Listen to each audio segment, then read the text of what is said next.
안녕하세요. 사연에 빠지다의 DJ 민영입니다. 오늘 사연자는 절대 들키고 싶지 않았던 모습을 친정엄마에게 들키고 말았다는데요. 과연 어떤 사연인지 들어보시겠습니다. 오늘도 두 가지 사연 준비되어 있는데요. 끝까지 들어주실 거죠? 그럼 오늘의 사연 바로 시작할게요.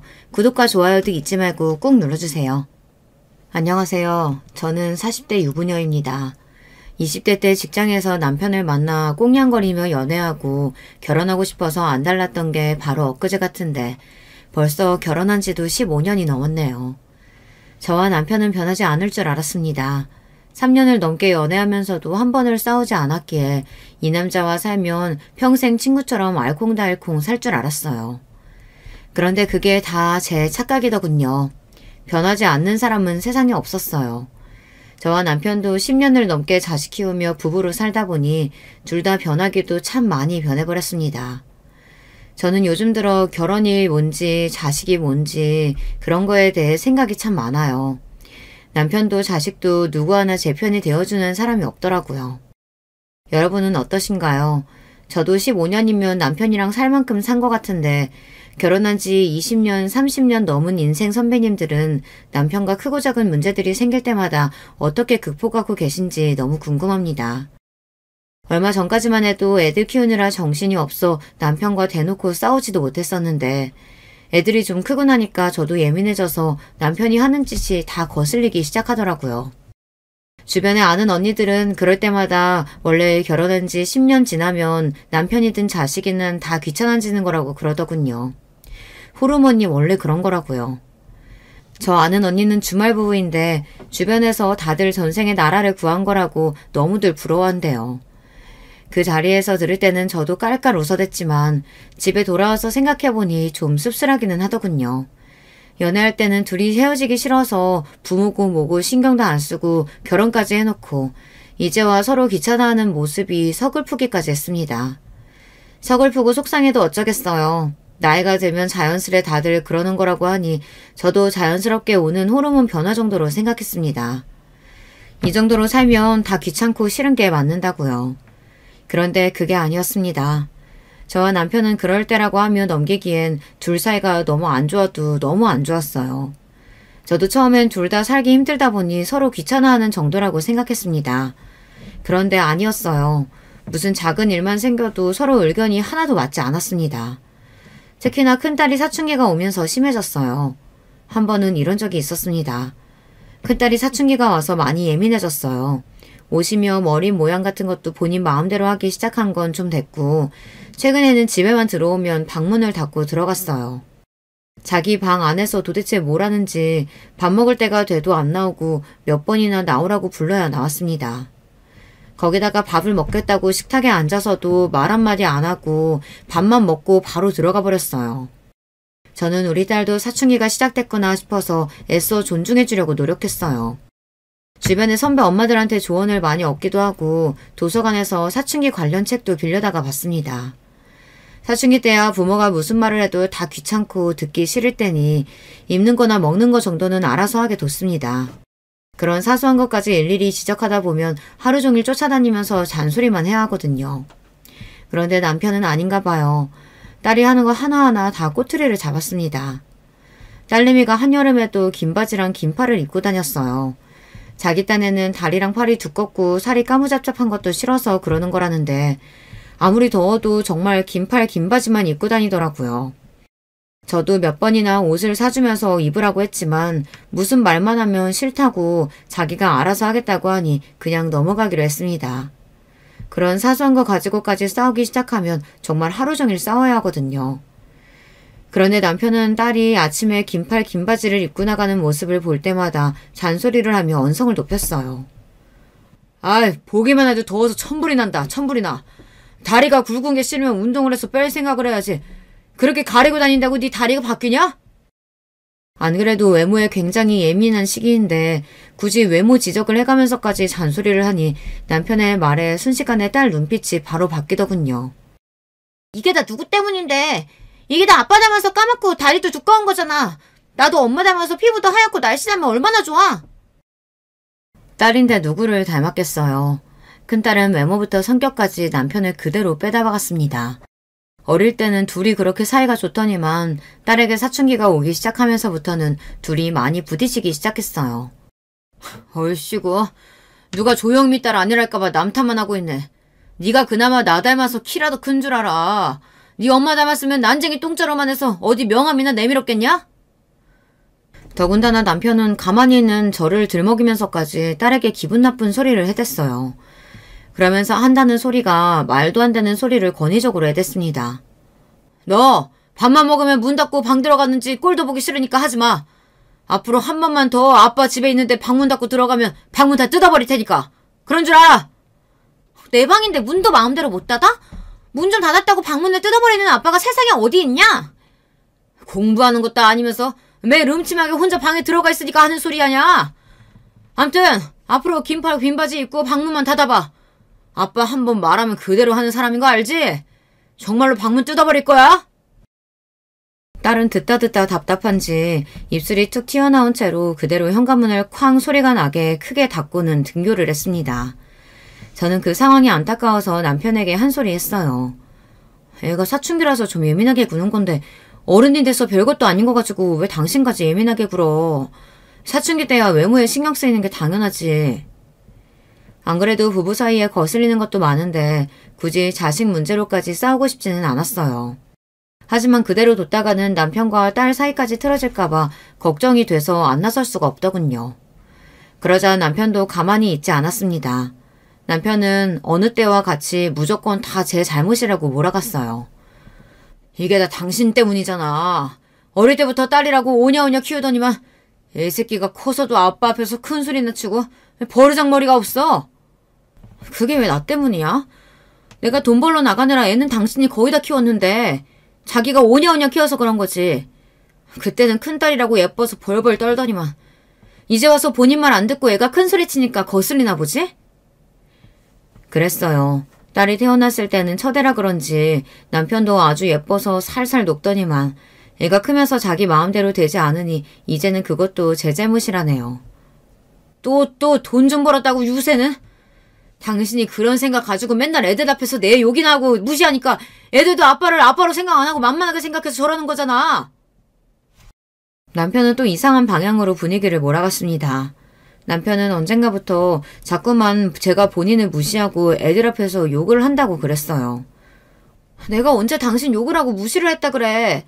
당신 그거 자격지심이야. 그래, 내가 못나서 자격지심이 있어서 그런다. 됐냐? 됐어? 에이, 여자가 돼가지고 남자가 아침부터 출근하는데 큰 소리 나내게 하고 잘한다 잘해. 당신만 출근해? 나도 출근해. 아침부터 등교하고 회사 가는 사람 붙들고 잔소리한 게 누군데 그래. 아이고, 우리 부장님 잘나셨네. 잘나셨어. 얼마나 잘났는지 예편네가 자식들 앞에서 남편 기 살려주는 법을 모르지 몰라. 남편은 자기 할 말만 다 하고 소리까지 버럭 지르고는 그대로 출근해버렸습니다. 저는 아침부터 남편의 비아냥거리는 소리에 정신이 하나도 없었어요. 그리고 속이 상했습니다. 어느새 우리 가족이 이렇게까지 되어버렸나 싶어서요. 지금까지 남편이 사고는 좀 쳤어도 저 정도로 날카롭지는 않았었는데 언제부턴가 남편도 저나 아이들에게 관심도 없고 쌀쌀맞게 대했습니다. 저야 남편이 무슨 짓을 하든 애들 생각해서 꾹 참고 살았던 건데 뒤늦게 남편이 삐딱하게 구니 저로서는 어떻게 해야 할지 몰라 혼란스럽더라고요. 현재 저와 남편은 맞벌이입니다. 하지만 남편이 제대로 된 직장을 다니게 된 지는 몇 년 되지 않았어요. 그 전까지는 제가 혼자 벌다시피 하면서 내 식구가 살았습니다. 결혼 전에는 원래 둘이 같은 대기업을 다녔어요. 결혼 직전에 남편이 갑자기 친구들과 사업을 하겠다고 다니던 직장을 그만두고 퇴사했습니다. 그래서 친정 부모님이 결혼을 잠깐 반대했었어요. 사실 저와 남편이 처음 결혼하겠다고 했을 때는 남편이 저와 같은 직장을 다니고 있었기 때문에 부모님이 허락을 했던 거거든요. 제 입으로 이런 이야기 하기 민망하지만 사실 저희 친정 부모님이 사람 조건을 좀 따지세요. 학벌이나 직장, 집안 같은 걸 중요하게 여기십니다. 저희 시부모님은 시골에서 작게 농사를 지으세요. 더군다나 남편이 막내 아들이라 시부모님 두 분 다 연세가 많으십니다. 안 그래도 친정 부모님께서 그 부분을 마음에 안 들어 하셨는데 남편이 잘 다니던 직장까지 그만둔다고 하니 많이 불안해하셨어요. 남편이 하는 일이 비전이 있다고 제가 설득해서 결혼까지 하게 된 건데요. 그런데 남편이 친구들과 하던 사업이 잘 안 됐습니다. 당시에 제가 첫 애를 임신했을 땐데 생각보다 수입이 저조해서 투자자가 더는 투자하지 못하겠다고 발을 빼는 바람에 사업을 접게 됐습니다. 덕분에 저는 임신하고 애를 2번이나 낳는 동안 한 번도 육아휴직을 쓰지 못하고 내내 일했습니다. 우리 회사는 육아휴직을 해도 월급이 나와서 육아휴직을 써도 됐는데요. 남편이 못 쓰게 말렸어요. 내가 집에 있는데 굳이 당신이 뭐하러 육아휴직을 써. 당신이라도 회사에서 인정받고 승진해야지. 내가 외조 팍팍 할 테니까 당신은 회사 생활 열심히 해. 그때야 신혼이었으니 뭐든 좋았습니다. 남편이 하던 사업이 잘 되지 않는 것도 저를 위해 집에서 애들을 키워주는 것도 모두 다 좋았어요. 젊은 나이에 하고 싶은 것도 하면서 살아보는 게 나쁘지 않다고 여겼거든요. 그런데 그것도 잠시더군요. 시간이 지날수록 남편이 한심하게 느껴졌습니다. 특히나 친정 부모님께서 남편을 좋아하지 않으셨어요. 제가 일하는 동안 남편이 친정엄마와 함께 애들을 봤어요. 당시에 남편이 직장을 구하겠다고 여기저기 이력서도 넣고 면접도 보러 다닌 때라 남편 일이 있으면 친정엄마가 우리 집에 와서 애를 봐주셨거든요. 그러다 보니 자연스레 친정 부모님께서 부부 일에 관여하실 때가 많았습니다. 자주 우리 집에 와서 남편과 제가 사는 모습을 보다 보니 그럴 수밖에 없었죠. 특히나 친정 부모님이시다 보니 저를 안쓰럽게 생각하셨어요.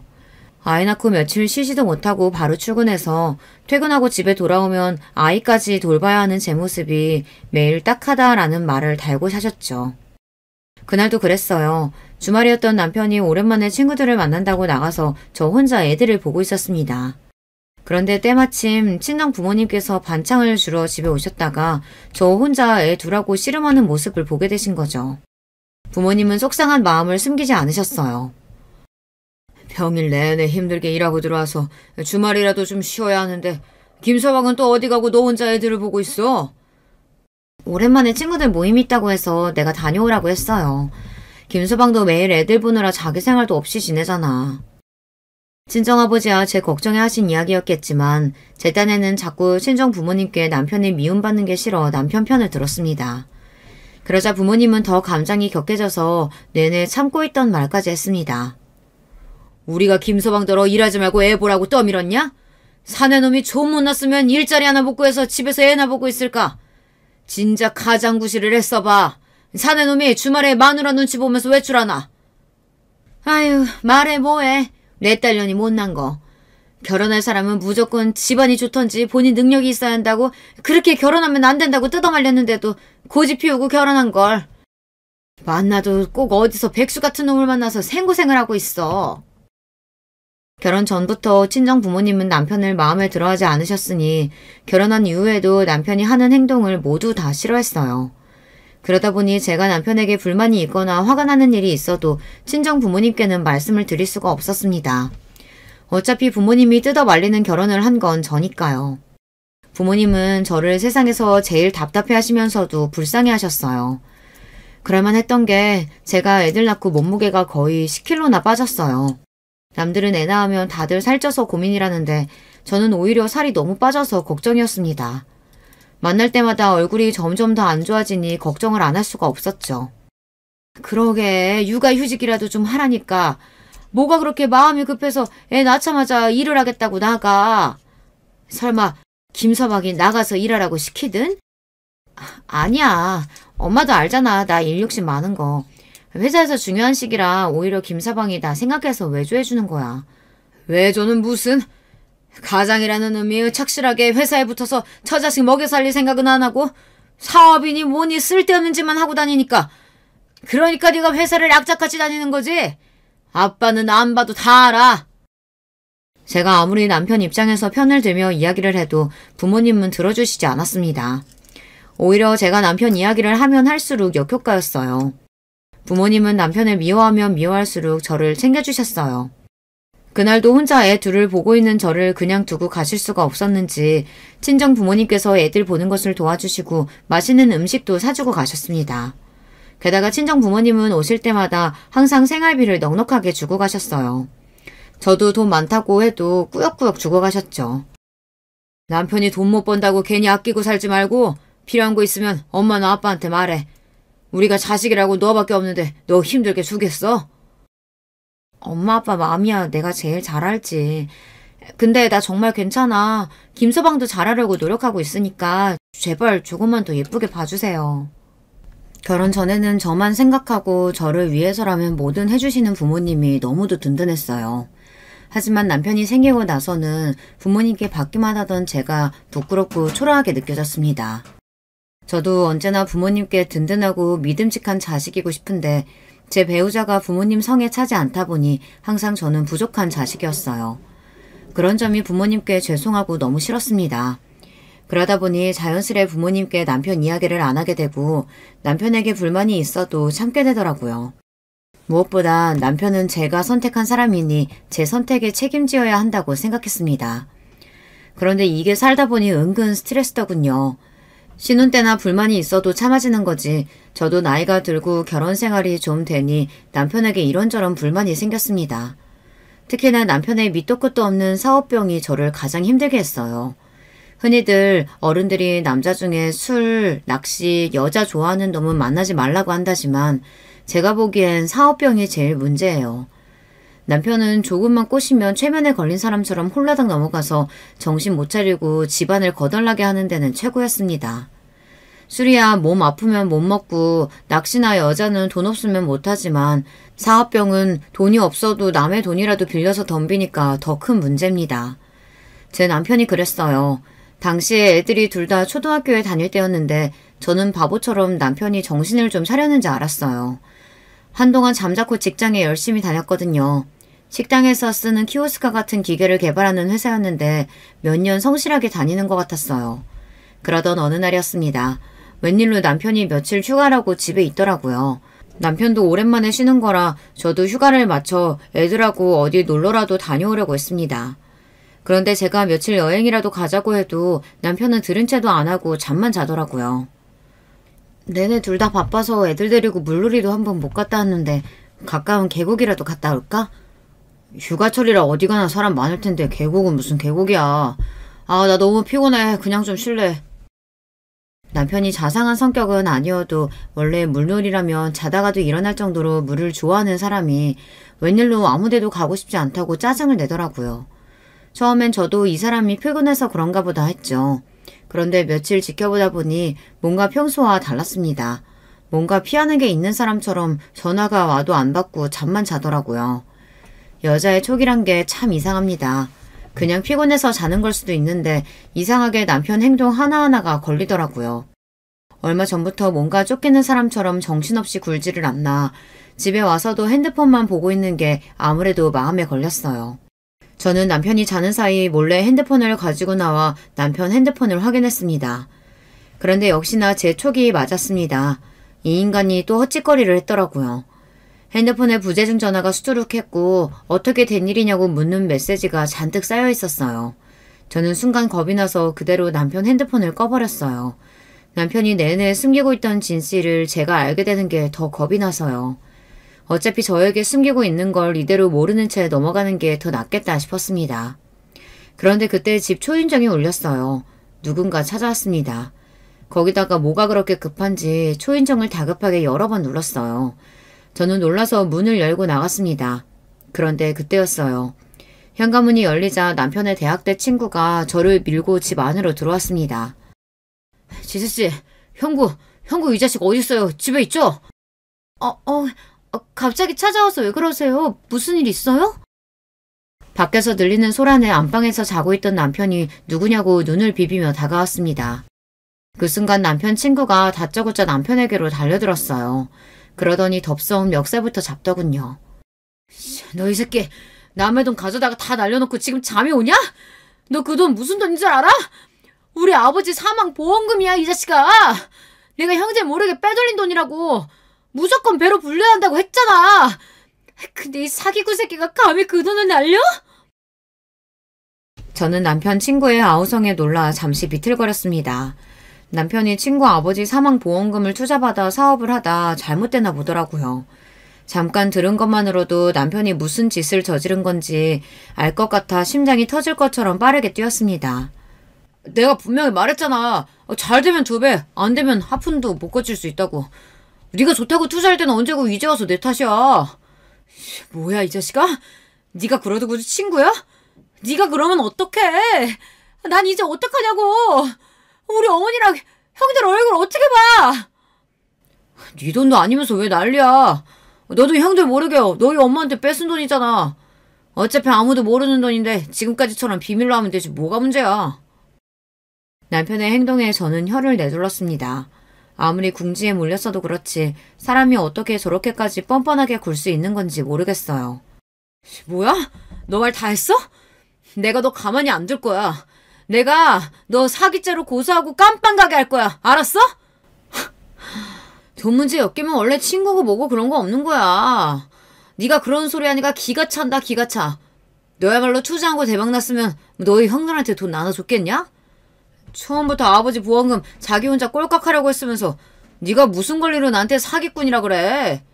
그리고 내가 언제 너한테 사기를 쳤어? 너도 다 알고 투자한 거잖아.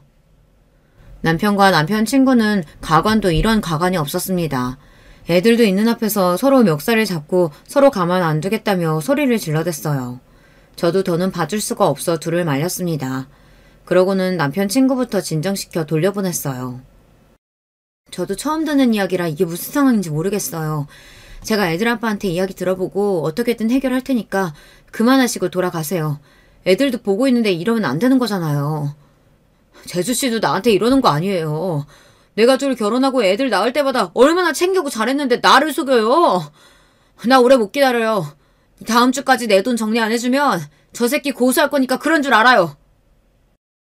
남편 친구는 잔뜩 격앙된 목소리로 소리를 지르고는 돌아갔습니다. 저는 깊은 한숨을 토해내고 우선 놀란 애들부터 먼저 재웠어요. 그러고는 남편에게 이게 도대체 어떻게 된 일인지 물었습니다. 그런데 남편이 하는 말이 기가 막혔습니다. 이 인간이 생각보다 배프가 아주 크더군요. 결혼 초에도 사업하겠다고 사람을 그렇게 놀라게 하더니만 또 사고를 쳤어요. 더군다나 사고를 쳐도 이번엔 아주 대형 사고를 쳤습니다. 남편은 진작 다니던 회사를 그만뒀답니다. 또 저에게 일절 상의도 없이 말이죠. 그러고는 무작정 사업을 벌렸답니다. 회사 다니는 동안 어울려 다니던 사람들이 있는데 그 사람들이 남편을 작정하고 꼬셨나 봐요. 그 좋은 학벌이랑 실력까지 있으면서 왜 굳이 남의 밑에서 일을 하냐고요. 기술이 있으니 나와서 직접 회사를 차리고 식당을 찾아다니며 직접 영업을 하라고 했답니다. 그러면서 본인들이 도와주겠다는 사람들이 많았나 봐요. 안 봐도 비디오예요. 분명 남편이 또 사람들 앞에서 처가 들먹이며 돈 있는 척 허세를 부렸을 겁니다. 남편이 좀 그런 점이 있어요. 본인은 개뿔 가진 것도 없으면서 사람들 앞에서 잘난 척하는 게 있습니다. 남편이 어릴 때부터 시골에서 공부를 곧잘 해서 그 동네에서 영재 소리를 들으며 자랐답니다. 고등학교 때는 학교장 추천으로 서울 명문대까지 입학했어요. 그랬으니 저와 같은 대기업까지 입사한 거죠. 그런데 회사를 그만둔 뒤에는 사람이 좀 변했습니다. 그 전에는 철은 좀 없어도 순박하고 순진했는데 사업 준비한다고 이런저런 새로운 사람들하고 어울리더니만 괜히 어깨에 힘을 주고 다니더라고요. 거기다가 신혼 초 사업이 망하고 나선 더 이상해졌어요. 사람이 좀 자격지심도 생기고 자꾸 고집을 피우더라고요. 결혼 전에는 그래도 무슨 일이 있으면 항상 저랑 상의하곤 했었는데 회사를 그만둘 때부터는 자꾸 저에게 뭔가 숨기기 바빴어요. 제가 뭘 물어보면 대충 얼버무리기 일쑤였죠. 거기다가 남편은 툭하면 거짓말을 했어요. 저에게뿐만이 아니라 주변 사람들에게도 괜히 허세를 부리며 안 해도 되는 거짓말까지 했습니다. 남편은 제가 애 둘 낳는 동안 내내 집에서 애들을 키웠으면서 사람들 앞에서 말할 때는 저를 위해서 외조하느라 일을 쉬는 거라고 이야기를 하고 다녔더라고요. 물론 제가 일하는 동안 남편이 애들 키운 건 맞아요. 하지만 제 외조하느라 일을 안 했다는 건 사실이 아닙니다. 남편이 자존심 상할까봐 저도 주변에 말은 안 했지만 당시에 남편은 면접을 보는 족족 다 떨어졌어요. 그럴만하죠. 대기업이라고 몇 년 다니지도 않다가 헛바람이 들어서 사업하겠다고 나가서 몇 년 새 쫄딱 망한 사람을 어떤 회사에서 뽑겠어요. 몇 년간 성과랄 게 전혀 없는데 말이죠. 문제는 면접에서 떨어질 때마다 남편이 과민하게 반응했다는 겁니다. 차라리 남편이 의기소침하기라도 했다면 저라도 위로했을 거예요. 망한 건 망한 거고 사람이 다시 열심히 해보려고 하는 건데 가족으로서 힘이 되어주려 노력했을 겁니다. 그런데 남편은 자꾸만 현실을 받아들이지 않았습니다. 심지어 몇 번 면접에서 떨어지더니 나중에는 저에게 거짓말까지 하더라고요. 마치 면접에 붙었는데 본인의 의지로 가지 않은 것처럼 말이죠. 나도 웬만하면 들어가려고 했는데 직원놈들이 어리고 재수없어서 안 간다 했어. 별것도 아닌 것들이 회사 생활 좀 몇 년 더 했다고 내 앞에서 잘났다고 떠드는데 어이가 없더라고. 내가 얼마 전까진 사장 소리 듣던 사람인데 그런 놈들 밑에서 일할 순 없잖아. 그래, 당신도 사회 경험 있고 경력도 있는데 신중하게 생각해야지. 너무 급하게 결정하지 말고 천천히 알아봐. 어쩌면 남편이 저렇게 된 건 제 잘못인지도 모르겠습니다. 뻔히 면접에서 떨어졌다는 연락을 받은 걸 제가 확인했는데도 남편이 제 앞에서마저 허세를 부리는데 그걸 모르는 체하고 다 받아줬어요. 그러지 말았어야 합니다. 남편이 제 앞에서도 그러는데 친구들이나 전 직장 동료들에게는 어땠겠어요. 남편은 슬슬 남들 앞에서 허세 부리는 게 습관이 돼서 제가 보기에도 정도가 지나쳤습니다. 한 번은 그런 적도 있었어요. 남편 대학 때 친구들 모임이 있어 가족 동반으로 식사를 한 적이 있었습니다. 명문대 친구들이다 보니 다들 연구원에 공기업에 잘 나가는 친구들이 수두룩했어요. 그래서 그런지 남편은 모임에 가기도 전부터 호들갑을 떨었습니다. 가지고 있는 옷 중에 제일 비싼 옷을 갖춰 입고 친정아버지에게 차까지 빌려서 나갔습니다. 본인 차는 국산차고 친정아버지 차는 외제차거든요. 저는 변한 남편이 이해가 되지 않아 꼭 그렇게까지 해야 하냐고 물었어요. 어차피 다들 친한 사이라 남편이 사업 망한 걸 다 아는데 친구들인데 허세 부려봐야 뭐 하겠냐고요. 그러자 남편이 하는 말이 어이가 없었습니다. 당신이 몰라서 그렇지 오늘 만나는 새끼들 학교 다닐 때 나보다 학점도 안 좋고 공부도 못하던 놈들이었어. 취직도 그중에 내가 제일 먼저 했다고. 근데 내가 사업 망한 거 알았으니 얼마나 고소하다고 비웃어대겠어. 이럴수록 내가 그 정도 일 가지고 망하지 않는다는 걸 똑똑히 보여줘야지. 남편이 하는 말 족족 한심하고 기가 막혔지만 남편 앞에서 티를 낼 수는 없었습니다. 바로 얼마 전까지 빚쟁이들한테 시달리느라 고생했는데 저까지 구박하고 싶지는 않았어요. 더군다나 남편이 주변 사람들에게 투자받았다가 날린 돈을 친정에서 도와주셨습니다. 저는 어떻게든 친정에 이야기하지 않고 제 선에서 해결하려고 했어요. 그런데 어느새 남편이 친정에 찾아가 친아버지께 부탁했더라고요. 이번 일만 해결해 주시면 다시는 이런 일 없이 성실하게 취직해서 살겠다고 약속했답니다. 친정아버지께서 남편한테 제일 걱정했던 부분이 바로 사업병에 걸려 툭하면 사업하겠다고 일을 벌리는 거였는데 다시는 하지 않겠다 본인이 먼저 선전포고했으니 아버지는 그 말에 속는 셈 치고 한 번 더 믿어보기로 하셨습니다. 그래서 남편이 진 빚을 몽땅 다 갚아주신 거예요. 그런데 세상에 공짜가 어딨나요? 친정아버지는 도와줄 때는 시원하게 다 도와주셔놓고 남편을 만날 때마다 속이 뒤틀리시는지 남편을 볼 때마다 구박을 했습니다. 일이 정리된 지 얼마 되지 않았는데도 자꾸만 취직이 안 됐는지 재촉했어요. 자네는 회사 망한 지가 언젠데 아직도 놀고 있어? 가장이 돼서 애들 크는 거 보면 무섭지도 않나? 그러게. 진작에 회사 안 때려치고 성실하게 다녔으면 김서방 자네도 우리 딸만큼은 아니어도 과장 정도는 달 수 있었을 텐데. 아휴, 답답해서 원. 이 사람도 잘해보려다가 그런 건데 이해 좀 해주세요. 앞으로 다시는 똑같은 실수 안 할 거예요. 내 딸이지만 보살이 따로 없다. 매번 마누라 속이고 사업한다고 돈 날리는 남편 도대체 뭐가 예쁘다고 자꾸 남편 편을 들어. 부모 앞에서라도 속 시원하게 다 털어놔야 너도 살지.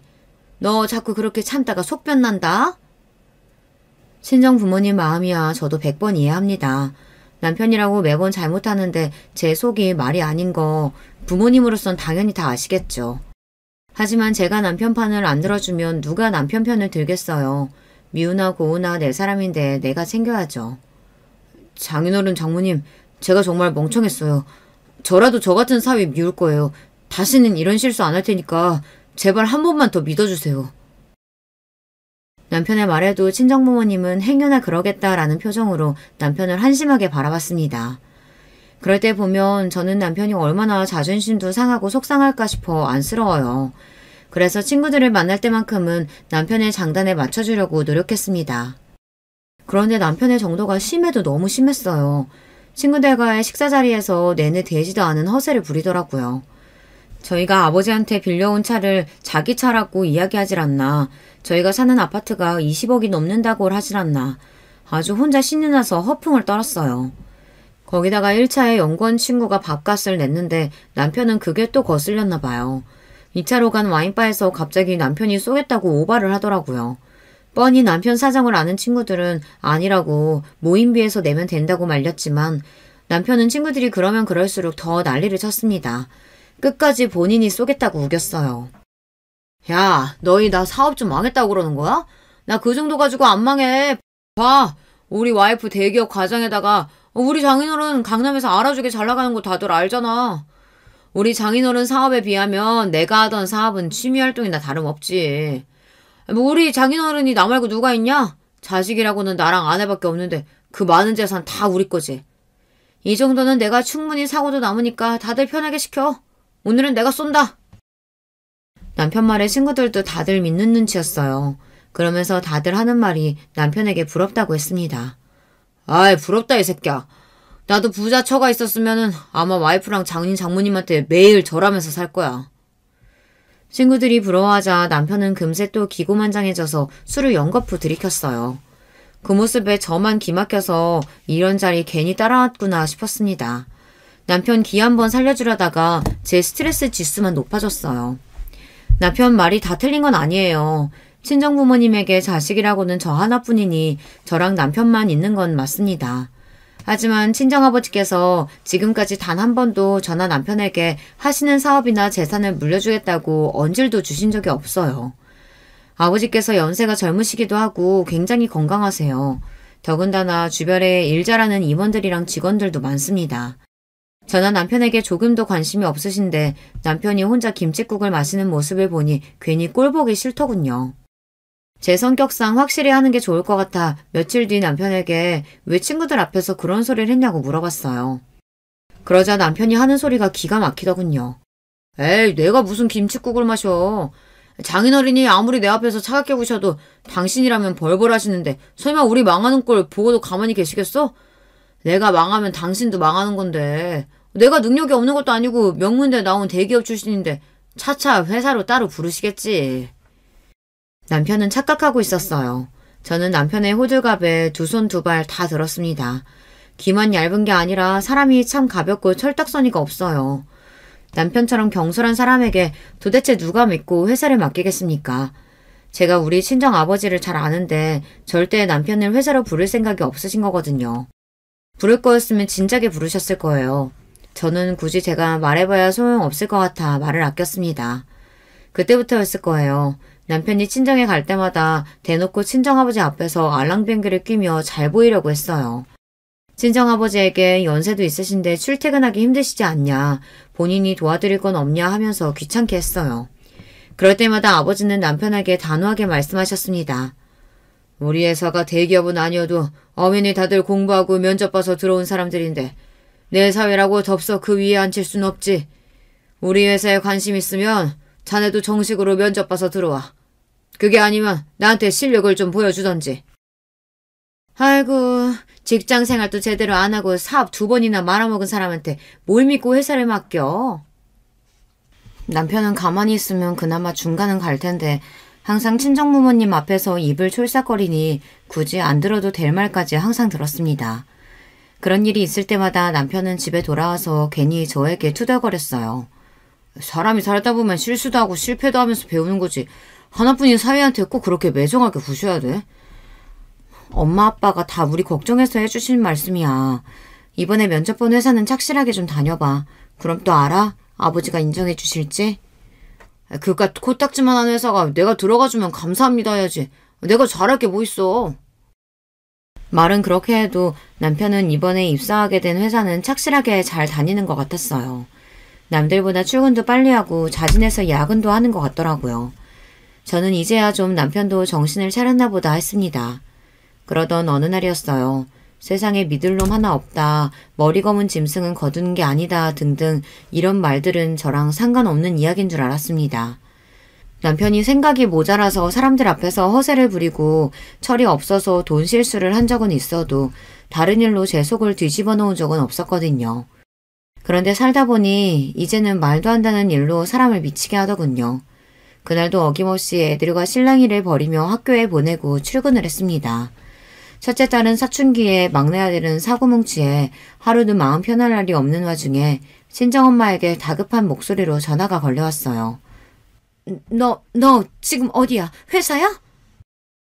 평소와 달리 잔뜩 격앙된 친정엄마의 목소리에 뭔가 큰일이 생겼구나 직감은 했지만 그 일이 설마 남편과 관계 있는 줄은 상상도 못했습니다. 그날 저녁 퇴근한 저는 불이 나게 친정에 갔습니다. 친정 부모님께서 당장 튀어오라고 하셨거든요. 저는 도대체 무슨 일인가 싶어 마음을 졸이며 친정에 갔습니다. 그런데 부모님께서 하시는 말씀이 충격적이었어요. 글쎄 오늘 낮에 친정엄마가 남편을 만났답니다. 그것도 생각지도 못한 장소에서 말이죠. 내가 오늘 김서방, 아니 그 자식을 어디서 봤는 줄 알아? 강남 항복판에서 여자랑 모텔로 버젓이 들어가는 걸 봤다니까? 순간 저는 제가 잘못 들은 줄 알았습니다. 남편이 여자랑 모텔이라뇨. 믿을 수가 없었어요. 에이 엄마 무슨 소리 하는 거야. 엄마가 잘못 봤겠지. 그 사람이 철이 없긴 해도 절대 여자 실수할 사람은 아니야. 에이그 저거 아무것도 모르는 소리 하고 있네. 너희 엄마가 사위 얼굴도 못 알아보고 헛소리 할까봐 그래? 네 남편이란 놈이랑 얘기까지 했단다. 거기다가 네 엄마 바닥에 밀어버리고 도망갔대.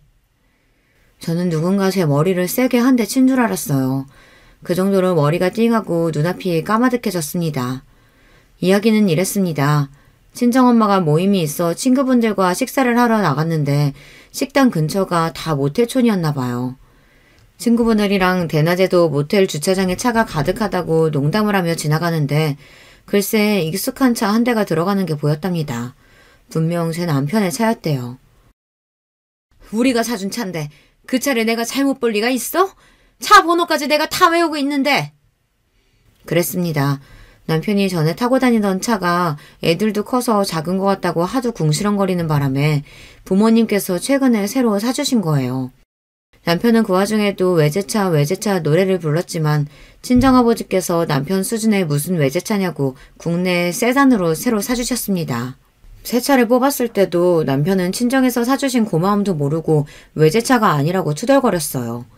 그런 와중에 그 차를 가지고 친정에서 멀지도 않은 동네에 모텔에 간 거예요. 다른 여자랑 말이죠. 친정엄마는 놀라서 친구들에게 먼저 식당에 가 있으라고 하고 모텔로 급하게 들어갔답니다. 그런데 남편이 상간녀년이랑 1층 데스크에 서 있었대요. 친정엄마는 너무 놀라서 아무 생각도 할 수 없었답니다. 그래서 곧장 남편에게로 달려들었대요. 김서방, 한참 회사에서 일할 시간에 자네 지금 여기서 뭐 하는 건가? 이 여자는 도대체 누구야? 갑작스러운 엄마의 등장에 남편도 놀라긴 놀랐는지 처음엔 눈이 휘둥그레져서 그 자리에서 넘어지기까지 했답니다. 친정엄마는 평생 뒤치다꺼리 해준 사위가 바람까지 났다는 사실에 너무 화가 나서 그대로 남편의 멱살을 잡고 일으켰대요. 그러고는 뺨을 세게 내리쳤답니다. 그러자 순식간에 남편 눈빛이 날카롭게 변했대요. 더군다나 옆에 있던 상간년년이 호들갑을 떨었답니다. 어머 자기야, 이 아줌마 누구야? 누군데 오빠 멱살을 잡고 때리고 그래? 아줌마 나요. 무식하게 지금 뭐 하는 거예요? 친정엄마는 상간녀 입에서 튀어나온 무식하다는 말 한마디에 이성을 완전히 잃어버렸답니다. 엄마는 그대로 상간녀 머리채를 잡고 바닥에 뒹굴었대요. 이런 미친년이 남의 남편 꼬셔서 모텔 가는 주제에 어디 감히 누구한테 무식하대? 너 오늘 나한테 한번 죽어볼래? 아! 자기야! 이 아줌마가 나 때려!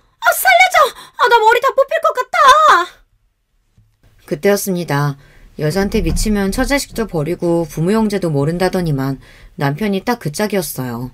상간녀한테 미쳐서는 저희 친정엄마를 상간녀에게 떼어내면서 밀어버렸대요. 엄마는 그대로 바닥에 고꾸라졌답니다. 너무 아파서 소리를 왁 질렀는데도 남편이 쳐다도 안 보고 오히려 상간녀 눈을 부축하면서 엄마에게 막말을 퍼부었답니다. 에이, 뭐하는 짓이야? 나라고 몰래 여자 만나고 다니고 싶은 줄 알아? 당신 딸이 부족해도 너무 부족하니까 나도 숨이라도 쉬려고 바람 피우는데 어쩌라고. 이게 다 당신들이 딸 자식 잘못 키워서 그런 거잖아. 뭐야? 이 자식이 뚫린 입이면 아무 말이라도 해도 되는 줄 아나. 내 딸이 부족하긴 뭐가 부족해? 부족해도 네가 훨씬 더 부족하지. 부모라고 자기 딸 년 편만 들기는. 부부 사이 일은 부부만 아는 거니까 신경 끄셔. 이 자식이 이제야 본색을 드러내는구나. 그렇게 싫었으면 진작 헤어질 것이지. 왜 몰래 바람을 피우길? 그거야. 마누라는 싫어도 처가에 돈 있는 거 믿고 참고 살아보려고 했지. 근데 어차피 장인장모라고 매일 자기 딸만 싸고 들고 사위는 개무시하면서 떨어지는 것도 없는데 차라리 잘 됐어. 나도 더는 못 참아. 당신 딸이랑 이혼할 거야. 친정엄마는 남편의 반응에 기가 막혀 그대로 말문이 막혀버리고 말았답니다. 거기다가 그 다음 남편의 행동이 경악스러웠어요. 자기 괜찮은 거야? 안 되겠다. 어디 다쳤을 수도 있으니까 우리 병원부터 가보자. 우리 자기 다쳤으면 당신 가만히 안 둘 거야? 그런 줄 알아? 남편은 상간녀가 다쳤으면 친정엄마를 고소까지 하겠다고 했대요. 그러고는 곧장 상간녀를 데리고 사라져버렸답니다. 저는 친정엄마의 말을 듣는 내내 충격에 휩싸여 도무지 할 말이 없었습니다. 그런데 그때였어요. 엄마가 제 어깨를 툭 쳤습니다. 으이그 순진한 년. 남편이 바람 좀 피웠다고 금방 의기소침해져서는. 이게 다 너한테는 기회야. 그런 거지 같은 새끼 떨궈버릴 수 있는 좋은 기회라고. 그래. 그 자식 평생 눈에 가시였는데 이번 기회에 우리가 어떤 사람들인지 똑똑히 알려줘야지. 저는 부모님의 말씀이 무슨 말인가 싶어 어안이 벙벙했습니다. 그런데 친정엄마 말씀이 어제 남편이 그렇게 사라지고 나서 바로 어딘가로 전화를 걸어 이미 손을 다 써놨답니다. 엄마가 다 알아서 정리했으니까 너는 바로 집부터 부동산에 내놓고 애들 데리고 집으로 들어와. 남편이 바람을 피웠다는 사실에 충격이 가시기도 전에 부모님은 저에게 빨리 집부터 부동산에 내놓으라고 하셨습니다. 그러고는 애들까지 데리고 친정으로 들어오래요. 다음날 바로 제 눈앞에 믿을 수 없는 일이 벌어졌습니다. 회사에 휴가를 내고 친정에 와 있었는데 남편이 친정까지 찾아와 제 앞에 무릎을 꿇고 앉았어요. 여보, 아무리 그래도 이건 아니지. 우리가 자식을 둘이나 낳고 산 세월이 있는데 어떻게 나한테 이래. 제발 도와줘. 이럴 것까진 없잖아. 그 여자 그냥 술집에서 만난 여자야. 절대 진지한 사이 아니라고. 남편의 말이 무슨 말인가 싶어 미간을 구기고 있는데 그때 친정 부모님께서 나와서 남편에게 당장 나가라고 소리를 지르셨습니다. 여기가 어디라고 네 놈이 감히 와? 당장 안 꺼져? 장인어른, 저 이대로는 못 돌아가요. 직장도 모자라서 저희 부모님까지 거리에 나앉게 생겼는데 제가 어떻게 가요? 남편은 벌떡 일어나 친정아버지의 바지가랑이를 붙여봤습니다. 꼴값 떨고 있네. 내 딸한테 상처 줬을 땐 이런 생각까지 안 했나 보지? 우리가 할 일은 끝났으니까 괜한 짓거리 하지 말고 당장 꺼져. 장모님, 그날은 제가 정신이 어떻게 됐었나 봐요. 제발 한 번만 용서해 주세요. 어제만 해도 저와 이혼하니 많이 난리를 친 사람이 갑자기 왜 저러나 싶었습니다. 그런데 그럴 만한 이유가 있더군요. 제 부모님이지만 정말 대단하세요. 알고 보니 어제 친정엄마께서 전화한 사람은 다름 아닌 바로 시부모님이었습니다. 남편과 제가 결혼할 때 시부모님께서 시골에 있는 작은 전셋집에서 살고 계셨어요. 제가 그 이야기를 했더니 부모님께서 혀를 끌끌 차시며 그 나이에 도대체 어떻게 살면 그 시골 촌구석에 집도 하나 없냐고 하셨습니다. 남편 형제가 5이에요. 아들만 5인 집에 남편이 막내예요. 그러다 보니 다른 형제들 장가갈 때마다 땅도 팔고 집도 팔아 남는 게 없었어요. 남편이 결혼할 땐 결혼반지 하나 사주실 형편이 안 됐죠. 친정 부모님이 말은 쌀쌀하게 하셔도 정은 있으세요. 시부모님이 어렵게 사신다는 이야기가 아무래도 마음에 걸렸는지 얼마 뒤에 두 분이 사시는 동네에 집과 땅을 사주셨어요. 대신 제 이름으로요. 시부모님은 그동안 그 집에 사시며 소일거리로 농사일을 하셨습니다. 가만 보면 남편은 참 멍청합니다. 결혼한 지 15년이나 넘어서 그 일은 까마득하게 잊고 있었나 봐요. 시부모님 집이며 본인 차며 심지어 직장까지 다 친정 부모님이 도와주신 일인데 워낙 뭐든 감사할 줄 모르는 사람이다 보니 본인이 실수했을 때 어디까지 잃을 수 있는지 생각을 못했나 봐요. 현재 다니던 직장도 남편이 자존심 상할까봐 말은 안 했지만 친정아빠 친구분 회사예요. 일을 좀 더 배웠으면 해서 아빠가 힘써서 넣어주신 건데 그것도 모르고 있었죠. 남편은 하루아침에 직장, 집, 자동차, 아이들까지 모두 다 잃었습니다. 당연한 결과죠. 결혼하고 이뤄낸 것들 중 남편 명의로 된 건 아무것도 없으니까요. 남편의 가소로운 행동에 저도 더는 참을 수 없었습니다. 저는 친정부모님께 용서해달라고 애원하는 남편에게 다가갔어요. 그러고는 남편의 뺨을 있는 힘껏 내리쳤어요. 너는 이런 상황에서도 집이나 차 같은 것만 보이지? 그러니까 우리 부모님께 매달려서 애원하고 있는 거야. 그치? 정작 네가 사과해야 할 사람은 나라는 것도 모르고 말이야. 저는 집안이 떠내려가라 소리를 질렀습니다. 남편은 그제야 제게 다가와 사정사정을 했어요. 도와달라고 용서해달라고요. 저는 기가 막혀서 웃음밖에 나오지를 않았습니다. 도대체 지난 15년 동안 제가 뭘 한 건지 모르겠어요. 이런 인간을 남편이라고 믿고 싸고 돌았습니다. 그날 이후 남편과 저는 이혼 수승 중입니다. 남편은 매일같이 저와 아이들을 찾아와 상황을 바꿔보려고 노력해요. 저나 친정부모님이 전혀 받아주지 않으니 딸과 아들에게 연락해 보고 싶다, 엄마에게 잘 이야기해달라 하는 것 같더라고요. 마음 같아서는 애들 핸드폰도 다 번호까지 바꿔버리고 싶지만 그래도 애들 아빠인데 제가 싫다고 해서 철륜까지 끊어버릴 수는 없으니 참고 있습니다. 하지만 이번 공판 때도 남편이 이혼 안 하겠다고 버티면 저도 더는 어떻게 할지 모르겠어요. 자식이고 뭐고 남편의 그 재수없는 낯짝만 안 볼 수 있다면 뭐든지 할 수 있을 것 같아요. 남편은 시댁 집만이라도 돌려주면 이혼해주겠다고 해요. 저는 마음이 오락가락합니다. 그냥 옛 정을 생각해 집만 옛다 던져주고 이혼할까 싶다가도 남편이 한 짓을 생각하면 집이고 뭐고 끝까지 싸우고 싶습니다. 친정 부모님도 우리야 손해볼 거 없으니 버틸 때까지 버티라고 하는데 저는 슬슬 지쳐갑니다. 하루라도 빨리 남편이라는 인간에게 벗어나 훌훌 털어버리고 아이들과 행복만 생각하며 살고 싶어요. 여러분들이라면 어떻게 하시겠어요? 그냥 더럽고 치사해도 집 하나 주고 이혼하는 게 나을까요? 아니면 그런 인간에게 10원 한 푼도 아까우니 끝까지 버텨야 할까요? 여러분의 생각 댓글로 남겨주시면 하나하나 읽어보고 참고하도록 하겠습니다. 여러분의 응원에 힘입어 저도 힘내서 살아볼 테니 여러분에게도 항상 즐거운 일만 가득하시길 바랄게요.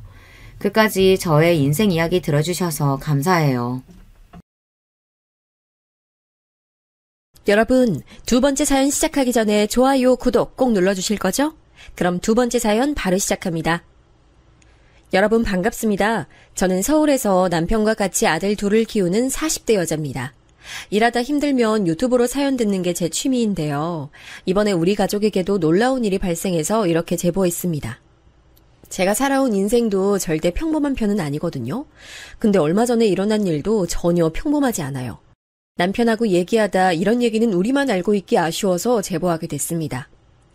일단 제 인생에 대해 간단히 설명하자면 저는 고아로 자라왔어요. 태어나자마자 부모의 얼굴도 모르고 그대로 보육원에 맡겨졌습니다. 보육원 친구들을 보면 그래도 엄마나 아빠의 얼굴을 아는 경우가 있던데 저는 전혀 모르고 자랐어요. 원장님 말로는 태어나고 100일도 안 돼서 맡겨졌다고 하더라고요. 보육원 친구 중에는 좋은 가정으로 입양을 간 친구도 있는데 저는 그러지도 않았습니다. 게다가 제가 자란 보육원은 원장이 돈을 굉장히 좋아했어요. 저는 보호를 전혀 받지 못하고 자랐습니다. 조용히 학교에 다녀도 모자랄 판에 학교에서 싸우고 다니면 어떡해? 안 그래도 지원금도 부족하고 우리 형편도 안 좋은데. 너 이렇게 행동할 거면 나가. 그냥 나가서 혼자 살아. 죄송해요, 원장님. 저 부모 없다고 놀리는 거는 그래도 괜찮은데 보육원 동생들 놀리는 건 적응이 안 돼요. 네가 동생들 보호자야? 그것도 아니면서 왜 그래? 어차피 성인 되면 너 나가서 살아야 되는데. 그럴 거면 애초에 잘해주지를 마. 학교에서 부모가 없다고 친구들에게 놀림을 많이 받았습니다. 하지만 저는 그런 놀림은 중학생부터는 아무렇지도 않았어요. 애초에 부모가 있던 기억이 아예 없어서 더 그랬나 봐요. 근데 보육원 동생들이 놀림받고 우는 걸 보면 그렇게 가슴이 아팠습니다. 그래서 동생들을 대신해서 싸우기도 했죠. 그러다 원장님이 학교에 불려오는 경우도 꽤 생겼어요. 덕분에 구박을 많이 받았습니다. 보육원 생활을 사실 상상하기가 싫어요. 너무 힘든 기억이거든요. 무튼 그렇게 자란 저는 고등학교를 졸업하고 바로 공장에 들어갔습니다. 얘 나영아, 그래도 내가 너보다 20년은 더 산 입장에서 넌 아직 가능성이 많아. 공부하면 공부가 밥 먹여준다. 우리야 뭐 지금 결혼하고 애 키우니까 이러고 살지만 넌 안타까워. 공부요? 제가 무슨 돈이 있어서 공부를 해요. 언니들이 걱정해주시는 건 너무 감사한데 저는 자신 없어요. 아직 나이도 새파랗게 어린애가 왜 그래? 아이 그리고 너 똘똘하잖아. 아까 반장도 너 칭찬하더라. 나였으면 대학 가려고 했을 텐데 아쉽지 않아? 기숙사가 있는 공장이었는데 그때 같이 일하던 언니들이 저를 많이 예뻐했어요. 제가 살면서 느낀 게 있는데 제 주변에 좋은 사람들이 참 많다는 것입니다. 부모복이나 다른 복은 없어도 인복 하나는 타고났나 봐요. 어쨌든 언니들의 열렬한 응원 덕분에 공장에서 밤을 새워가며 공부했어요. 공장은 작은 김치 공장이었는데 사장님도 제가 공부한다니까 열심히 응원해 주셨습니다. 평생 공부한 적이 없으니 사실 처음엔 쉽지 않았어요. 그래도 장장 2년 동안 공부한 끝에 저는 서울에 있는 법대에 입학하게 됐습니다. 아이고, 나영아, 너무 기특하다. 우리 공장에서 열심히 일하는 것도 기특한데 이게 무슨 일이야? 입학금은 사장님이 내줄게. 제 편이 많이 봐주신 거 알아요. 사장님 덕분에 이렇게 입학할 수 있었어요. 감사합니다. 정말로 저는 직원 언니들과 사장님이 없었다면 입학하지 못했을 거예요. 그리고 법대에 들어가서 정말 열심히 공부했어요. 공장에 다니며 모은 돈이 꽤 됐지만 그건 다 자취방을 구하는 데 썼으니 장학금으로 학교에 다녀야 했거든요. 오늘도 공부하러 가? MT도 안 가고 축제도 참여 안 하고 맨날 공부하기 바빠 보여. 장학금 때문에 그런 것도 맞지만 나는 법을 배우는 게 재밌어. 나처럼 힘들게 자란 사람들 도와주고 싶어. 나는 나영이 너의 그런 모습이 인간 대 인간으로 너무 멋있어. 우리 꼭 결혼하자. 내가 평생 잘해줄게. 실제로 그때 만나던 남자친구가 지금 제 남편입니다. 남편은 처음 만났을 때부터 저한테 잘해줬어요. 한 번도 문제를 일으킨 적도 없었고 제 속을 썩게 만든 적도 없답니다.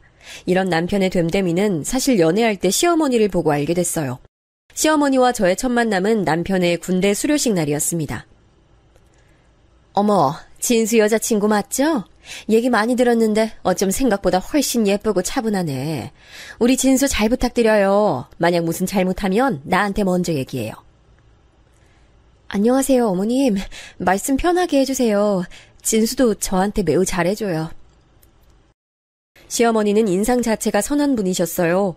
나중에 남편에게 제 사정을 들었는지 그 뒤로 저를 얼마나 많이 챙겨주셨는지 모릅니다. 결혼하기도 전이었는데 제 자취방에 반찬도 해서 가져다 주셨어요. 나영아, 이거 밑반찬이야. 우리 집 반찬 만들면서 나영이 생각나서 했어. 그리고 저번에 보니까 싱크대 청소가 잘 안 돼 있더라고. 나영이한테 뭐라 하는 건 절대 아니고 알려줄 테니까 다음부턴 이렇게 하면 벌레도 안 꼬이고 좋아. 아, 어머님 너무 감사해요. 제가 보육원에서 자라서 이런 살림을 전혀 모르잖아요. 매번 이렇게 저 도와주셔서 제가 어떻게 보답해야 할지 모르겠어요. 보답은 무슨? 우리 진수랑 사귀는 것부터가 나한텐 보답이야. 그리고 편하게 엄마라고 부르라니까. 나는 우리 나영이한테 엄마가 되어주고 싶어.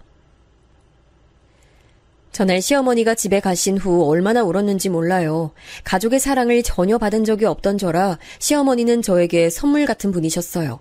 군대 간 남친보다 시어머니와 데이트를 했던 날이 더 많을 정도였죠. 저를 데리고 백화점에 쇼핑도 가고 화장을 전혀 할 줄도 몰랐던 저에게 립스틱을 선물해 주시기도 했습니다. 사실 결혼 생각이 전혀 없었거든요. 남자친구와 연애하고 있어도 저는 제 인생을 책임지려면 혼자 사는 게 당연하다고 생각했습니다. 그런데 시어머니를 보고 이런 집안이면 결혼해도 되겠다고 생각했어요. 나영아, 공부하느라 힘들지? 갈비찜인데 이거 먹고 몸보시네. 그리고 이건 엄마 마음이야. 우리 나영이 열심히 사는 게 예뻐서 주는 거니까 부담 갖지 말고 받아. 알겠지? 어머님, 아니에요. 용돈 안 주셔도 괜찮아요. 이렇게 다 챙겨주시는데 제가 어떻게 용돈까지 받아요? 아니야. 진수 몰래 주는 거니까 우리 둘만의 비밀이다. 알겠지? 우리 진수랑 만나줘서 고마워. 시어머니는 심지어 제가 사법고시를 공부할 때 용돈까지 주셨어요. 이미 옷이며 생활용품이며 반찬까지 챙겨주셨는데 너무 감사했죠. 결국 저는 남편보다 먼저 고시에 합격하게 됐습니다. 제가 사법고시에 합격하자 시어머니는 저보다 더 기뻐하셨어요. 그렇게 고생하더니 내가 다 기쁘다. 오늘 한우는 내가 사는 거니까 먹고 싶은 만큼 다 먹어. 진수 너도 나영이처럼 공부 열심히 해서 바로 붙어야지. 안 그래도 나영이한테 부끄럽지 않으려면 열심히 공부하려고요. 엄마, 나 고시 붙으면 나영이한테 바로 청혼할 거예요. 실제로 남편은 고시에 붙고 제게 바로 청혼했습니다. 저야 남편이 당연히 좋았는데 시어머니의 인성을 보고 저런 집안에 시집가는 게 제 인생의 행운이라고 생각했죠. 그런데 그 생각은 시댁에 처음 인사를 가게 된 날 의심이 들었습니다. 사실 그전까지 시어머니만 보고 시아버지를 본 적이 없었어요. 남편에게 시아버지 얘기를 꺼내도 남편은 자세히 말해주지 않았습니다. 그 이유를 시아버지를 보자마자 알게 됐어요. 국이 짜다. 며느리 온 데서 기대했더니 뭐 먹을 것도 없고 뭘 막으라는 거야. 아유, 김치는 맛이 왜 이래? 저번이랑 맛이 다르잖아. 김치는 맛없다고 해서 새로 했어요. 국은 어제 싱겁다고 해서 오늘은 소금을 더 넣었는데 짜요? 어떡하지? 저는 괜찮아요. 나영아, 넌 어때? 입맛에 좀 맞아? 엄마가 어제 넣어준다고 종일 준비하셨어. 저는 입맛에 잘 맞아요. 간도 적당하고 어머님 음식 솜씨야 워낙 훌륭한 거 이미 알고 있었고요.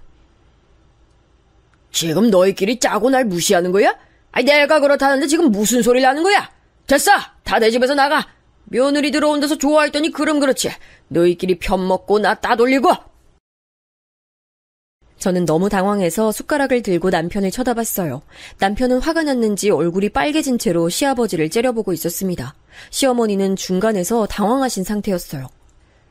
아버지, 진정하세요. 지금 나영이 처음으로 인사 온 자리잖아요. 그래서 뭐 어쩌라고? 어떡하라고? 네 엄마나 너나 똑같아. 이놈의 집구석은 돈 벌어 와도 대접이 그따위야. 아버지! 급기야 시아버지는 식탁에 있던 물컵까지 바닥으로 던지셨어요.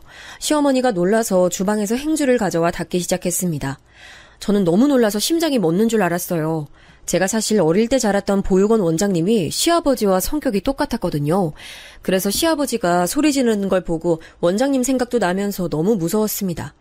그런 저를 보고 시어머니는 빨리 저를 데리고 나가라고 남편에게 말했어요.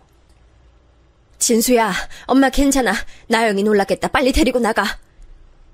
어머님도 같이 가요. 저 혼자는 못 나가요. 다 꺼져! 다 나가! 내 집에서 나가!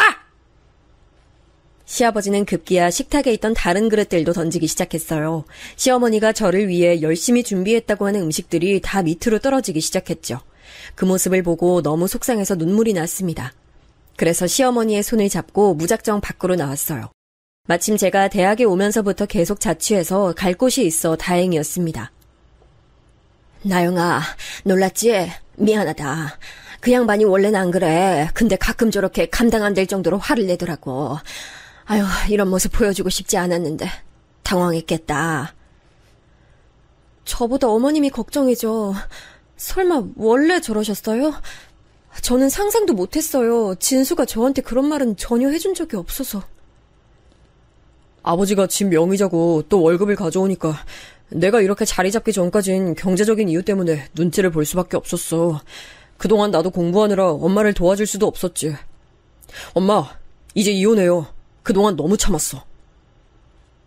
내가 이혼하면 어디서 뭘 할 수 있겠어. 진수 너도 결혼해서 나가면 집 적적하긴 할 텐데. 아휴, 내 팔자야. 알고 봤더니 시아버지는 남편이 어릴 때부터 저랬다고 하더라고요. 자기 마음에 들지 않으면 무작정 소리를 지르고 물건을 던졌다는 말에 저는 할 말을 잃었습니다. 와중에 시어머니가 원래 성격 자체가 너무 순하셔서 다 참으셨던 거예요. 내가 나영이 너처럼 친정이 없거든. 그래서 나영이 널 보면 내 생각이 나서 너한테 자꾸 정이 가더라. 사실 내가 시집살이도 엄청 심했거든. 그런 걸 나영이 넌 겪게 하고 싶지 않았어. 지금은 할머니가 돌아가셨는데 원래 같이 살았거든. 엄마가 병간호도 하고 고생 많았어. 우리 엄마 이제 행복해야 되는데. 저는 시어머니와 남편 대화를 듣고 많은 생각이 들었어요. 일단 저도 남편 의견처럼 시부모님이 이혼하길 바랐습니다. 도저히 시어머니를 저런 시아버지와 살게 하고 싶지 않았어요. 하나를 보면 열을 난다고 하죠. 첫 만남부터 별로였던 시아버지를 보니 시어머니를 다시 시댁에 보내고 싶지도 않았습니다. 시어머니는 그래도 우리 부부의 결혼이 먼저라고 집에 돌아가셨어요. 그 뒤로는 일단 남편과 저도 결혼식이 끝나고 생각하자며 결혼식을 서둘렀습니다. 그러다 결혼 당일이 됐어요. 원래 이런 거는 처가에서 해주는 건데 뭐 어쩔 수 없지. 며느리 너는 며느리 도리를 다해야 하는 거야. 알겠어? 결혼식 끝나고 바로 내 생일이 있는데 그때 며느리가 만드는 생신상 받아야겠다. 기대하고 있으마. 아버지, 나영이 일하느라 바빠요. 제가 대신 맛있는 식당 모시고 갈게요. 걱정 마세요. 뭐? 내가 평생 매번 차려달라는 것도 아니고 첫 생신상만 차려달라는 말인데 그게 그렇게 어렵냐? 며느리 네가 말해봐. 안 그러냐? 내가 많은 걸 바라는 거야? 어? 제가 해드릴게요. 여보, 내가 할게. 제발 참아. 저는 시아버지가 또 흥분해서 목소리가 커지는 모습을 보고 최대한 일이 커지지 않길 바랐습니다. 그래서 상황을 무마하기 위해 제가 차려드린다고 했죠. 식을 망치고 싶지 않았거든요. 그리고 결혼식은 아주 성대하게 마무리했습니다. 제가 친정이 없어서 남편과 동시 입장을 했는데 시어머니 얼굴을 보니 눈물이 났어요. 비록 시아버지가 별로여도 시어머니를 만난 것만으로도 저는 인생에 행운을 얻었다고 생각했죠. 그렇게 결혼식이 끝났고 신혼여행도 유럽으로 다녀왔습니다. 여행에서 돌아온 후 저는 시아버지가 말했던 생신상을 차리려고 시어머니에게 연락했어요. 나영아, 내가 너희 신혼집에서 요리할 테니까 걱정 말고 너는 일이나 해. 그 양반 까다로운 입맛에 맞추려면 내가 하는 게 나아. 알아서 장 볼 거니까 너는 전혀 신경 안 써도 돼. 알았지? 에이, 아니에요. 저 휴가도 냈어요. 남편도 같이 준비할 거라 어머니는 편하게 집에서 쉬세요. 이번 기회에 아버님한테 점수도 따고 좋죠. 시어머니는 저를 도와주신다고 하셨지만 저는 남편과 같이 만들 예정이라 거절했어요. 그리고 남편과 같이 부족하지만 열심히 둘이 준비해서 시아버지를 초대했습니다. 그런데 저는 이날 시아버지의 반응에 너무나 많은 상처를 받았어요. 음식이 형편없어? 이걸 지금 나 먹으라고 만든 거야? 응? 아주 집사람하고 며느리하고 돌아가면서 내 혀를 어떻게 만드는 거야? 이럴 거면 그냥 한우 먹으러 갈 걸 그랬어. 내 입맛엔 너무 맛만 좋기만 한데 많이 안 맞아요. 나는 나영이 음식 솜씨에 감탄했는데. 그럼 뭐 어떡하라는 거야? 내 입이 이상하다는 거야? 당신 요리 솜씨가 그 정도니까 이런 음식이 맛있겠지? 아버지, 그만하세요. 저랑 아내가 열심히 준비했는데 말씀 그렇게 하시면 속상해요. 그래서 제가 식당에 가자고 했던 거잖아요. 그래, 다 내 잘못이다, 내 잘못이야. 아주 가족들이 나를 이렇게 몰아가네. 내가 더 속상하다. 저는 도저히 할 말이 나오지 않았어요. 너무 화가 나기도 하고 속상해서 입을 꾹 다물었죠. 시어머니가 제 눈치를 보며 미안해하시는 것도 마음에 들지 않았습니다. 시어머니는 무슨 잘못이 있어서 이런 취급을 당하나 싶었어요. 그날 밤 시부모님이 집에 가시고 저는 남편에게 진지하게 말했습니다. 나는 아버님이 바뀔 줄 알았어. 근데 사람은 고쳐 쓰는 거 아니고 또 바뀌지 않는다는 게 이제 알겠네. 시어머니 이혼할 수 있게 우리가 도와드리자. 우리 둘 다 변호사잖아. 나도 엄마한테 이혼 얘기를 몇 번을 했는지 몰라. 그런데 본인이 힘들어하셔. 평생을 아버지만 바라보고 사셨잖아. 당장 이혼하면 본인이 불안하신 거야. 우리랑 같이 살면 안 되려나? 나 어머니 도저히 저렇게 사시는 거 두 눈 뜨고 못 보겠어. 일단 아버지가 무엇보다 이혼을 원하지 않으시니까 저렇게 욕하면서 엄마가 밖에 며칠만 나가도 난리치잖아. 아, 의처증이 장난 아니야. 실제로 시아버지는 시어머니가 여행도 못 가게 하셨어요. 사실상 본인 밥을 어떻게 할 거냐는 의미긴 했습니다. 제가 슬쩍 시어머니와 둘이 있을 때 시어머니를 떠봤더니 시어머니도 이혼 생각이 없으시더라고요. 아유, 아니야. 난 만약 이혼해도 갈 친정도 없고 나영이 너한테 미안해서 너희랑 같이 사는 건 말도 안 되고. 아유, 아니야. 말이라도 꺼내줘서 고맙다. 너무 천사 같은 우리 시어머니를 보며 속상해서 몇 번이나 울었습니다. 그렇게 성격이 이상한 시아버지와 최대한 얼굴 보지 않으며 버티던 날들이었어요. 어느 날 몸이 이상해서 병원에 갔더니 임신했다는 소식을 들려주더라고요. 남편과 저는 아이를 꼭 가지자고 다짐해서 아주 기뻤습니다. 역시나 제 임신 소식을 듣고 시어머니는 지극정성으로 저를 대해주셨죠. 원래도 시댁에 가면 제 손에 물 한 방울 묻히게 하지 않던 어머니는 저를 마치 유리구슬처럼 대해주셨어요. 아유, 나영아, 위험해. 부엌에서 나가. 그러다 애 잘못된다. 가서 침대에 누워있어. 나머지 내가 알아서 할게. 저 임신 후기라 이 정도는 괜찮아요. 병원에서도 무리하는 운동 아니면 이 정도 일상은 아무 문제 없대요. 오히려 움직이라고 하던데요. 그런 시어머니가 너무 감사했어요. 시아버지가 저를 아무리 거슬리게 해도 어머니와 남편이 있어서 버틸 수 있었습니다. 그렇게 출산했더니 아들이었습니다. 제가 부모 없이 보육원에서 자라서 아이가 태어나면 온전한 애정을 주고 싶었거든요. 그런데 저도 엄마가 처음이라 어떻게 키워야 할지 도저히 몰랐는데 시어머니가 그런 저를 많이 도와주셨어요. 시어머니는 처음 만났을 때부터 제 구세주였답니다. 나영아, 애들이 이렇게 울면 배고프다는 거야. 분유 온도는 이건 약간 뜨겁고, 그리고 손수건으로 이렇게 아기 턱 밑에 두면 좋아. 아이고, 근데 나영이 너 몸은 괜찮니? 시어머니는 아기를 보면서 항상 제 몸을 더 챙겨주셨어요. 그런 시어머니가 너무 감사해서 저도 더 잘하려고 노력했죠. 저는 첫째를 낳고 바로 연년생으로 둘째를 가졌어요. 남편과 합의로 이루어진 일이었습니다. 한 번에 아이들을 낳고 키우자는 생각이었거든요.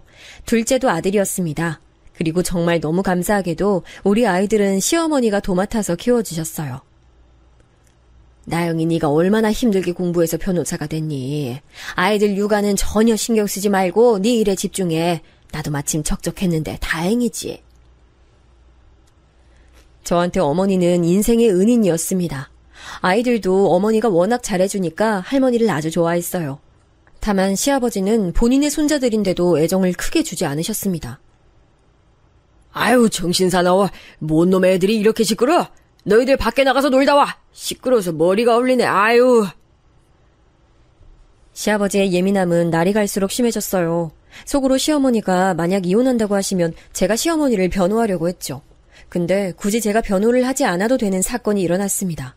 바로 시아버지가 돌아가셨어요. 갑자기 가슴 쪽 통증을 호소하던 시아버지는 심근경색으로 돌아가셨습니다. 병원에 계시다 돌아가신 것이 아니라 사실 많이 놀랐어요. 사람의 죽음을 두고 이런 말을 해도 될까 싶은데요. 저는 그렇게 슬프진 않았습니다. 워낙 결혼 전부터 첫인상이 좋지 않아 그랬을까요? 물론 좋은 일은 아니었지만 엄청나게 슬프지도 않았습니다. 하지만 우리 착한 시어머니는 아버님의 죽음이 매우 슬프셨나 봐요. 비록 네 시애비가 사람이 가끔 이상하긴 했어도 그래도 돈은 꼬박꼬박 벌어왔어. 엄마, 그 돈도 나 어릴 땐 도박으로 날렸던 거 잊었어요? 그리고 뭐 아버지 돌아가시고 재산 받을 것도 없구만. 오히려 빚이나 남기고 갔지. 내가 그 빚 갚을 거니까 너희는 전혀 걱정 안 해도 돼. 알겠지? 나영아, 신경 쓰지 마. 어머니, 우리랑 같이 살아요. 빚이야 저랑 남편이 일해서 갚으면 그만이에요. 매번 애들 봐주시는데 저희가 모실게요. 아니야. 난 너희한테 피해주고 싶지 않아. 괜찮아. 시어머니에게 같이 살자 제안해도 늘 거절하셨어요. 안 그래도 아이들을 봐주시느라 매번 시댁에서 우리 집까지 이동하시느라 힘드셨을 텐데 마음이 안 좋았죠. 성격이 이상했던 시아버지였지만 막상 돌아가시니 시어머니는 부쩍 외로워하셨어요. 남편과 저는 신경이 쓰여 그런 시어머니를 자주 찾아뵈었습니다. 어머니, 제가 동료들한테 들었는데요. 요즘은 동호회가 많다고 하던데 관심 있는 분야 있으세요? 등산이나 성악이나 이런 거요. 예전에 옆집 수진 엄마 얘기 들어보니까 댄스 동호회 나가더라고. 그때 애 아빠가 너무 반대해서 못 갔는데 요즘 관심이 다시 생겼어. 어머니가 외로워하셔서 동호회를 권유했더니 어머니는 댄스 동호회에 관심이 있다고 하셨어요. 평소 점잖고 차분한 분이셔서 의외라고 생각했습니다. 그래도 이렇게 외로움을 달래면 좋으니 기쁜 마음으로 보내드렸죠. 엄마 어때요? 난 엄마가 이런 거 좋아할 줄은 몰랐어. 너무 즐거워. 사람들하고 얘기하는 것도 좋고 몸 움직이니까 스트레스도 풀리고 너무 좋다. 시어머니는 실제로 동호회 나가셔서 많이 밝아지셨습니다. 남편과 저는 그걸 보며 너무 기뻤어요. 아이들이 커가면서 시어머니의 손길이 점점 필요 없어졌거든요. 그래서 오히려 어머니가 더 외로워하셨는데 다행이었죠. 그러던 어느 날 어머님이 남편과 저를 불러앉히고 진지하게 말씀하셨습니다. 동호회에서 만난 사람이 있는데 생각보다 진지하게 만나게 됐어. 너희들에게 알리지 않으면 안 될 것 같아서 말할게. 중견기업 회장이라는데 어찌나 다정한지 모르겠다. 전 남편하고 완전히 다른 사람이야. 어머, 진짜요? 어머니, 저는 너무 좋은 현상이라고 생각해요. 새로 취미도 시작하고 연애도 시작하고 어머니 완전 신세대네요. 얘가 지금 날 놀리니? 아유, 사실 나도 너무 즐거워. 이런 기분이 얼마만인지도 모르겠다. 무엇보다 새로 만나는 사람이 너무 다정해서 좋아. 사랑받는 기분이 느껴져. 어머니는 동호회에서 새로운 사람을 만나셨어요. 남편과 저는 그 소식을 듣고 얼마나 기뻤나 몰라요. 제가 워낙 돌아가신 시아버지를 안 좋아해서 더 기뻤습니다. 무엇보다 어머니에게 다정하다고 하니 마음이 놓였죠. 어떤 분인지 궁금했는데 아직 초반이니까 더 물어보지 않았어요. 듣기론 그분도 시어머니처럼 사별하신 분이라고 하더라고요. 공통적인 요소가 있어서 더 가까워진 것 같았습니다. 나영아, 어제 네가 고등어 조림 먹고 싶다고 해서 사해놨어. 데워서 먹으면 돼. 그리고 애들 먹을 홍삼도 사왔으니까 챙겨 먹여.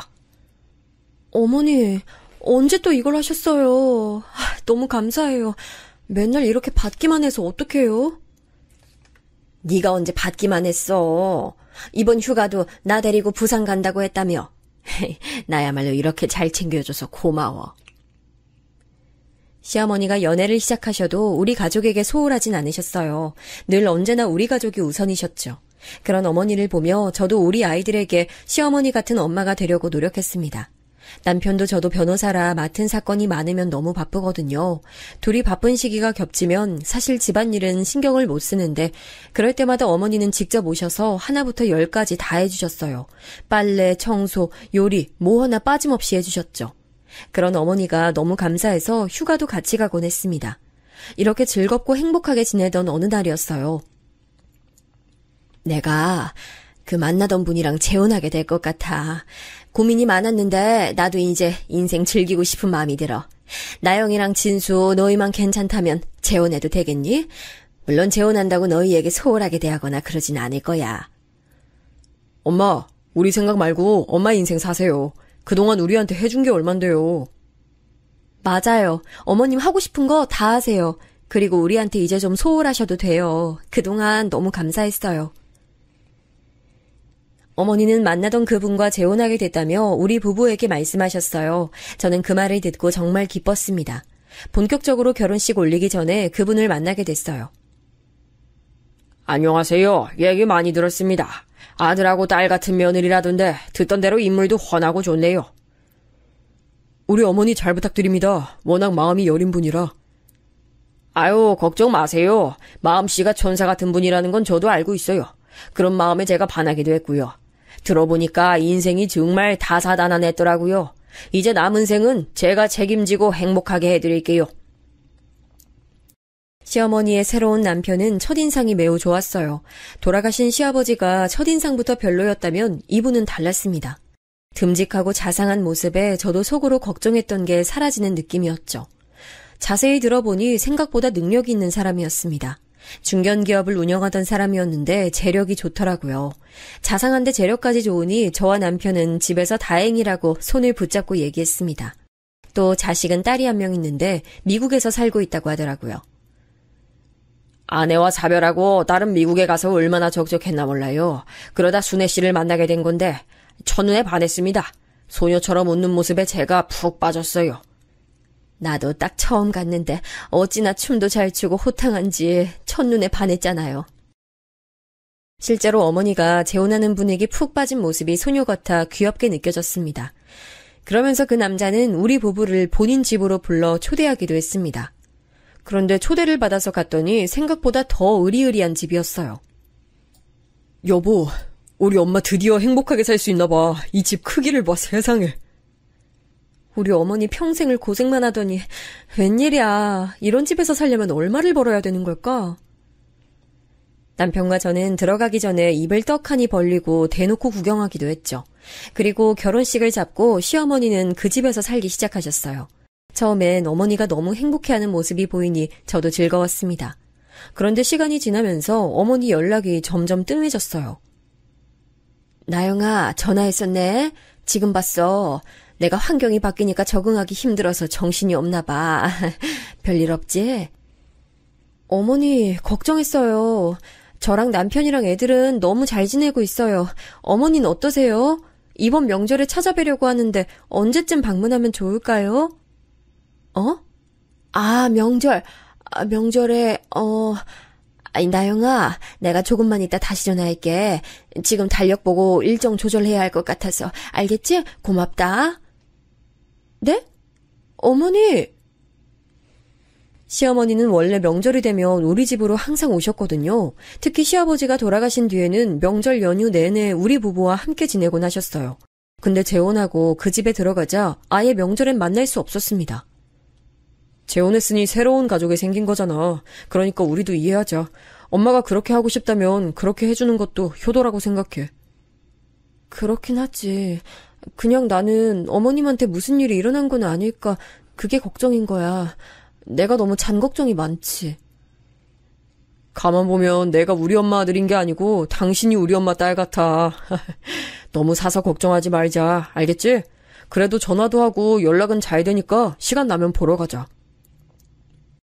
그래도 이때까지는 제가 연락하면 시어머니 목소리는 들을 수가 있었습니다. 근데 어머니는 제가 만나자고 하면 자꾸 둘러대셨어요. 이러다 어머님 얼굴 까먹을 것 같아요. 애들도 할머니 보고 싶다고 하던데 우리가 찾아갈까요? 어머니 외출하기 곤란하시면 저희가 갈게요. 저는 아무 상관 없어요. 뭐? 아니야, 괜찮아. 왜 오려고 해? 아니야. 나영아, 잠시만 조금 뒤에 전화할게. 어머니는 급기야 나중에 만나자는 말이 나오면 티가 나게 둘러대셨어요. 원래 아이들을 자주 봐주셔서 일주일에 많으면 5일을 보다 재혼하고 한 달에 한 번, 그것도 늘어나서 급기야 분기별로 봤죠. 또 시간이 지나면서 반년에 한 번도 보기 힘들어지자 저는 걱정이 됐습니다. 그냥 좋게 생각하자. 아예 연락이 끊긴 것도 아니잖아. 우리가 그렇게 바라던 엄마가 당신 인생 즐기는 거라고 생각하면 돼. 남편 말에 저도 시어머니의 인생을 존중하려고 했습니다. 그런데 가끔 보는 시어머니의 표정이 어딘가 모르게 점점 어두워지는 기분이었어요. 저는 앞서 말했듯 어머니가 제 인생의 은인이었거든요. 부모 없이 자란 저를 부모처럼 대해준 어머니잖아요. 연애 때부터 자주 챙겨주셨고 또 둘이 여자라서 통하는 말이 많았어요. 어쩌면 남편과 대화보다 어머니와 함께 나눴던 대화가 더 많다고 느낄 정도로요. 그래서 저보다 다소 무뚝뚝한 남편보다 어머니의 기분을 더 잘 알아차리는 것은 바로 저였죠. 어머니, 혹시 무슨 일 있으신 거 아니죠? 행복한 결혼생활 하고 계신 거 맞죠? 그럼 당연하지. 나 요즘 너무 행복해. 그러니까 나영이 너도 너무 신경 쓰지 마. 알겠지? 어머니에게 혹시나 해서 물어봐도 어머니는 웃으며 괜찮다고 하셨어요. 또 재혼한 분의 얼굴을 볼 때도 똑같이 자상하게 어머니를 대하는 모습에 남편은 마음을 놓더라고요. 하지만 여자의 촉이라고 하죠. 어느 순간부터 쎄한 기분이 들었습니다. 예를 들어 같이 식당에 갔던 날이었어요. 한식당이었는데 새로운 시아버지가 살짝 언성을 높이자 어머니가 표정을 굳히셨어요. 그 모습을 보는데 예전 시아버지가 생각나더라고요. 또 새로운 아버지가 술을 매우 좋아하셨는데 술이 들어가자 언행이 거칠어지셨습니다. 돌아가신 시아버지가 행패를 부릴 때마다 어머니가 짓던 표정이 있는데 그 표정이 순간적으로 보이더라고요. 그래? 난 잘 모르겠어. 내가 예민하게 보지 않아서 그런가? 난 그냥 엄마가 계속 웃고 계셨던 것 같은데. 물론 계속 웃고 계시긴 했지. 근데 그냥 찰나의 순간이라는 게 있잖아. 뭔가 불안해. 하지만 남편에게 말해도 잘 모르겠다 하더라고요. 저도 넘기려면 충분히 넘길 수 있었는데 이상하게 그날따라 어머니에게 묻고 싶었습니다. 그래서 몰래 화장실 가는 척하고 시어머니를 불러냈어요. 어머니, 진짜 괜찮으니까 저한테만 말씀하세요. 무슨 일 있는 거 아니죠? 그게 사실은 나영아. 여기서 뭐 하세요? 우리 식사 다 마쳤으면 이만 집에 갈까요? 시간도 늦었는데. 어머니와 복도에서 대화를 나누려고 했는데 순간 재혼한 분이 나타났어요. 분명히 주위에 아무도 없는 걸 보고 나온 거였는데 얼마나 놀랐나 몰라요. 시어머니가 무슨 말씀을 저한테 하실 것 같았는데 결국 그날은 못하고 집으로 돌아갔어요. 저는 순간 직감적으로 무슨 일이 있는 것 같다고 확신했죠.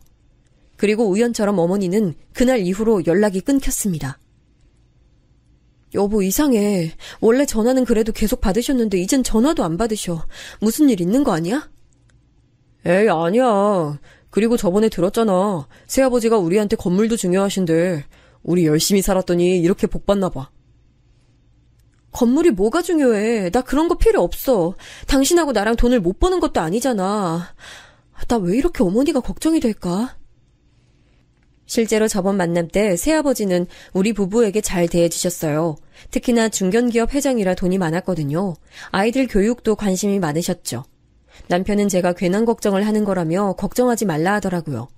하지만 그런 남편도 시간이 지나며 어머니와 연락이 끊긴 게 확실해지자 의심하기 시작했습니다.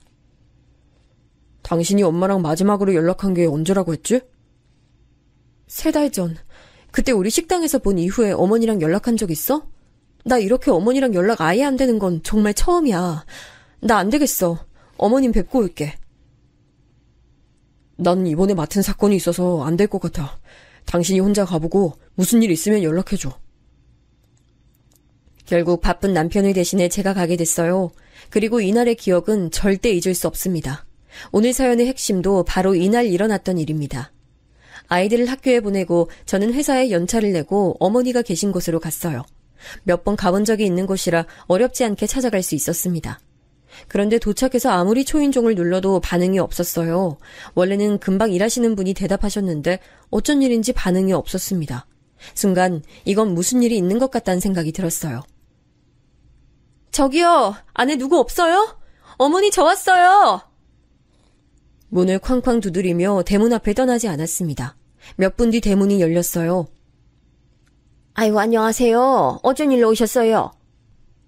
저희 어머님 보러 왔어요. 안에 계시면서 왜 이렇게 문을 안 열어주세요? 어머님 어디 계세요? 지금 나가셨어요. 아마 오늘 안 들어오실 수도 있는데 나중에 오세요. 어디 가셨는데요? 그럼 왜 전화는 받지 않으시는 거죠? 혹시 무슨 일 있는 거 아니에요? 일단 저 안으로 들어갈게요. 어머머, 아니, 아이고 잠시만요. 수상할 정도로 저를 경계하는 파출부를 보니 의심에 대한 확신이 생겼습니다. 무작정 안으로 들어갔어요. 그리고 믿을 수 없는 광경을 보았습니다. 일단 거실은 굉장히 고요했어요. 안방으로 향하자 파출부가 제 앞을 가로막았습니다. 이렇게 마음대로 들어오시면 안 되죠. 나가주세요. 제가 우리 시어머니 보러 온다는데 그것도 안 돼요? 어머니 저 왔어요. 어디 계세요? 파출부와 제가 거의 몸싸움하던 그때였어요. 갑자기 안방 문이 열리고 누군가 나왔습니다. 사실 저는 그 사람이 어머니인 줄 몰랐어요. 왜냐하면 몇 달 만에 본 어머니는 뼈만 앙상하게 남았거든요. 심지어 다리엔 깁스까지 한 상태였습니다. 나영아 살려줘. 나 좀 살려줘. 나 여기서 꺼내줘. 어머니?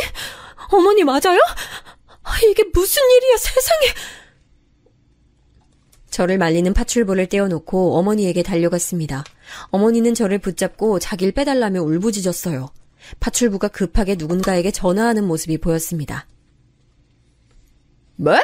내가 아무도 노리지 말라고 했잖아. 그럼 지금 며느리가 안에 있다는 거야?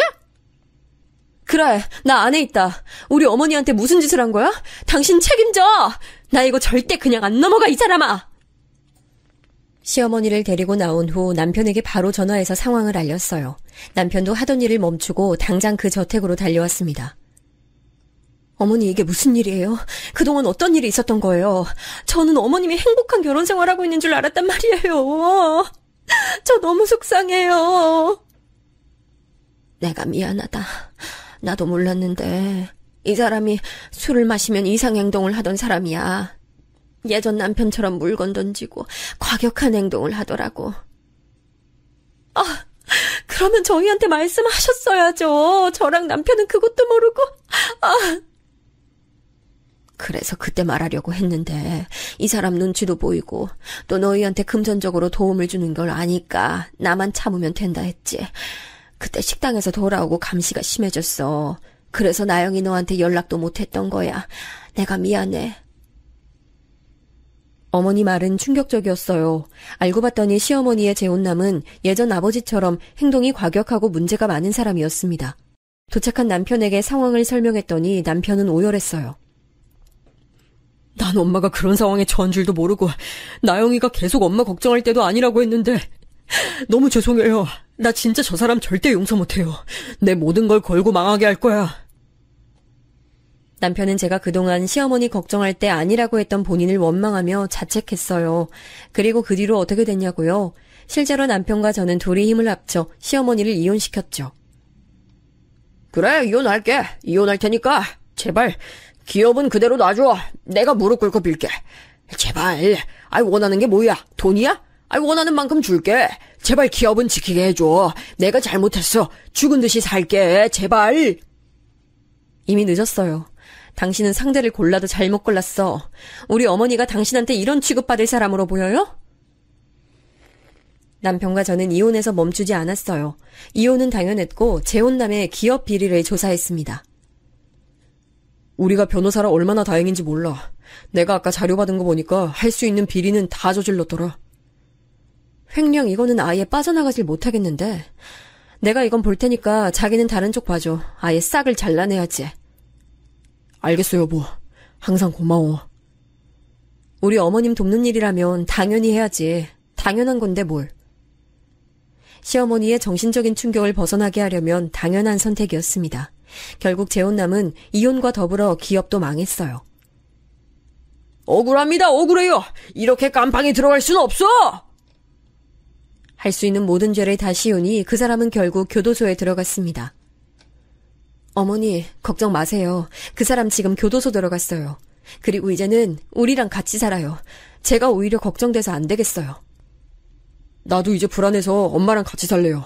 애들도 할머니라면 얼마나 좋아하는지 알죠?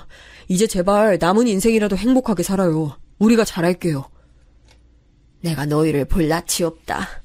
항상 받기만 해서 미안해. 너희한테 패 끼치기가 죽기보다 싫었는데. 어머니는 처음 본 순간부터 저한테 늘 선물이셨어요. 절대 해가 되는 존재 아니에요. 그렇게 생각하시면 제가 너무 속상해요. 이혼 뒤로 시어머니는 우리 부부와 함께 살게 됐고 지금도 어머니를 모시고 있어요. 어머니는 당신만 참으면 될 일이라고 생각했다고 하더라고요. 그 마음이 전 시아버지와 새로운 재혼남의 과격한 행동을 참게 했다고 생각하니 마음이 너무 아팠습니다. 남편과 상의해서 그 뒤로 시어머니의 마음 치유를 위해 상담도 잡아드렸어요. 그리고 시간이 지나며 어머니는 점점 안정을 되찾고 있습니다. 할머니가 집에 있으니까 너무 좋아. 나는 할머니가 해주는 갈비찜이 세상에서 제일 맛있어. 아이들도 어머니가 어릴 때부터 봐줘서 애착 형성이 제대로 되어 있거든요. 그래서 모든 과정이 끝난 지금은 아주 행복한 나날을 보내고 있습니다. 내가 남편복 하나는 없어도 자식복은 이렇게 많네. 난 나영이 네가 내 자식이라고 생각해. 당연하죠. 저도 어머니가 친엄마라고 생각하며 살잖아요. 우리 이제 앞으로 행복한 일만 있을 거예요. 시어머니를 모시고 사는 지금이 제 인생에서 가장 행복한 날이라고 느껴요. 여기까지가 제가 준비한 사연입니다. 지금은 아무 걱정 없이 살고 있고 너무 행복해요. 아마 앞으로도 행복한 인생을 살 것 같습니다. 그동안 어머니에게 받은 은혜를 갚으며 살아가려고 해요. 실제로 어머니랑 여행도 자주 다니는데 행복해 하시는 모습이 얼마나 보기 좋은지 모릅니다. 여러분, 제가 준비한 사연 들어주셔서 정말 감사합니다. 여러분도 행복한 날들 보내시길 바라요. 감사합니다.